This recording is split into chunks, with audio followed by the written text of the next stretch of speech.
Bismillahirrahmanirrahim. Assalamualaikum warahmatullahi wabarakatuh. Perkenalkan, nama saya Megawati, NIM 1927042012 dari kelas A Pendidikan Teknologi Pertanian. Mata kuliah Media Pembelajaran, dosen pengampu Haidi Rahman SPD MPD.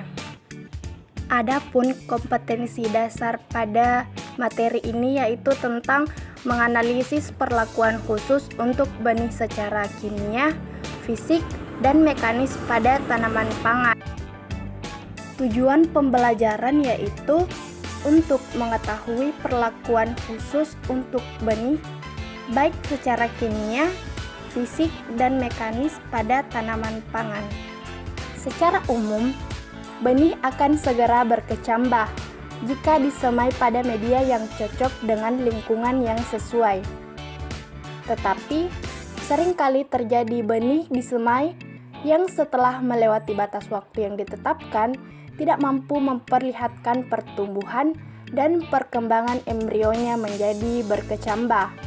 Meskipun benih yang dikecambahkan sudah mencapai tingkat masak fisiologis dan faktor lingkungan sesuai untuk terjadi proses perkecambahan.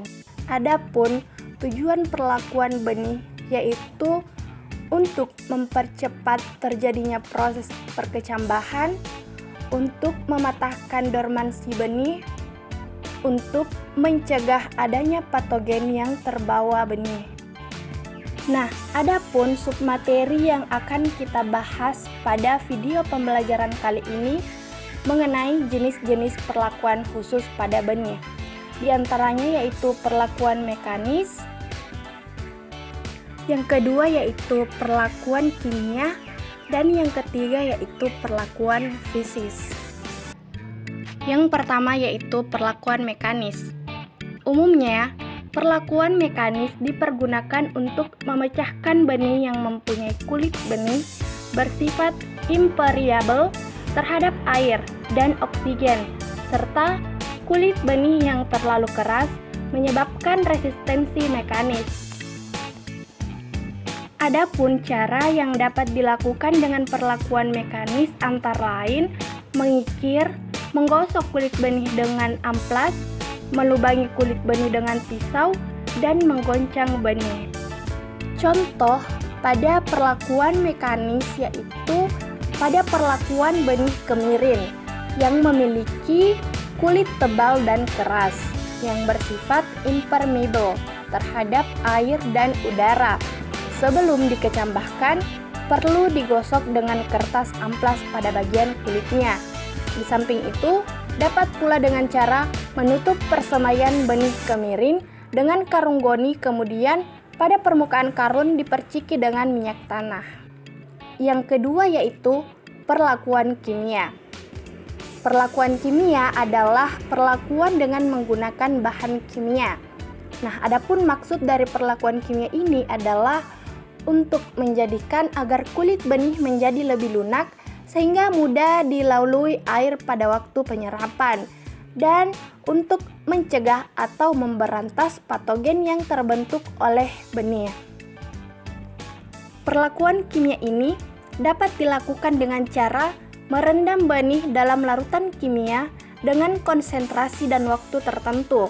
Selain itu, perlakuan kimia yang dilakukan untuk mencegah atau mengendalikan hama penyakit dapat dilakukan dengan cara memberikan pestisida tertentu kepada benih, baik sebelum benih dikemas untuk disimpan maupun sewaktu benih akan ditanam di lahan.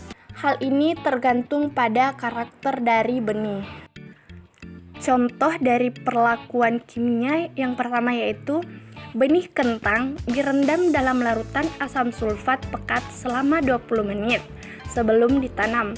Yang kedua yaitu benih jagung sebelum disimpan diberi fungisida redomil dengan konsentrasi gram benih per 1 gram fungisida. Yang ketiga yaitu untuk mencegah serangan penyakit, rendam benih dalam larutan fungisida dan bakterisida sekitar 2-3 gram per liter. Yang ketiga yaitu perlakuan fisik atau perlakuan fisis, di mana perlakuan fisis adalah perlakuan yang dilakukan terhadap benih dengan memberi tindakan yang bersifat fisis. Nah, perlakuan ini dapat dilakukan dengan berbagai cara. Yang pertama itu bisa dengan perendaman dengan air panas, perlakuan dengan temperatur tertentu. Yang ketiga yaitu menyiapkan benih. Yang keempat yaitu perlakuan biji. Yang kelima yaitu dormansi fisik. Yang keenam yaitu dormansi mekanis. Dan yang terakhir dengan dormansi kimia. Yang pertama yaitu perendaman dengan air panas, di mana benih dimasukkan ke dalam air panas dan dibiarkan sampai menjadi dingin selama beberapa waktu tertentu, agar kulit menjadi lunak sehingga wadah dilalui air dan udara. Perlakuan dengan temperatur tertentu. Benih disimpan pada temperatur tertentu sebelum disemai pada temperatur yang cocok untuk perkecambahan. Perlakuan ini dimaksudkan untuk menghilangkan bahan-bahan penghambat pertumbuhan atau agar terjadi pembentukan bahan-bahan yang dapat merangsang pertumbuhan. Menyiapkan biji. Setelah biji dikeluarkan dari buah atau polongnya, bersihkan daging buah dan lendir yang menempel agar tidak terjadi tempat pertumbuhan jamur. Untuk biji yang berukuran besar seperti biji mangga atau durian, pembersihan cukup dilakukan dengan cara mencucinya dengan air bersih. Perlakuan biji. Ada kalanya biji yang disemai lambat berkecambah, bahkan tidak berkecambah sama sekali, walaupun media semainya sudah cocok. Hal ini disebabkan oleh dormansi, yaitu keadaan terbungkusnya lembaga biji oleh lapisan kulit atau senyawa tertentu. Dormansi fisik. Dormansi fisik sering terjadi pada biji tanaman sayuran dan beberapa jenis tanaman kehutanan seperti sengon, akasia, jambu mente, dan kaliandra. Penyebab adalah kulit biji yang tidak dapat dilewati oleh air. Dormansi mekanis. Dormansi mekanis ini sering terjadi pada biji lati, kemirin, kenari, dan mangga. Penyebabnya adalah kulit biji yang terlalu keras sehingga sulit ditembus calon akar dan tunas. Dormansi kimia. Dormansi ini sering terjadi pada biji yang mengandung lapisan pektin seperti biji pepaya. Penyebabnya adalah adanya kandungan zat tertentu di dalam biji yang menghambat perkecambahan. Baik, itulah tadi hasil video pembelajaran yang sempat saya bawakan. Terima kasih. Assalamualaikum warahmatullahi wabarakatuh.